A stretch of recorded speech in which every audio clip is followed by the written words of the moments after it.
એક બસ જુનાગઢથી રાજકોટ જતી હતી. એક માજી બસમાં ચડ્યા. બસ ખીચો ખીચ ભરેલી હો. માજી પહેલી સીટથી છેલ્લે સીટ સુધી ગયા. બસ ખીચો ખીચ ભરેલી, પણ માજીએ કોઈને બેસવા માટે જગ્યા ન આપી. એટલે માજી જે છે એ ડ્રાઈવર પાસે આવીને બેસી ગયા. એટલે ડ્રાઈવરે માજીને પ્રશ્ન કર્યો કે માજી, તમને કોઈએ બેસવા માટે જગ્યા પણ ન આપી?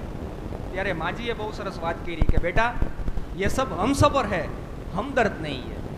ये सब हम सफ़र है, हमदर्द नहीं है. બસ આગળ ચાલી. 21 વર્ષની એક યુવતી બસમાં ચડી. 4 જુવાનિયા ઊભા થયા. બેન અહીંયા બેસી જાઓ, બેન અહીંયા બેસી જાઓ. પણ બેન એ ન બેઠા ક્યાં, એ પણ માજીની બાજુમાં આવીને બેસી ગયા. ત્યારે માજીએ બહુ સરસ વાત કરી કે બેટા, અત્યારે તારો સમય છે, મોકો મળે છે તો બેસી જા.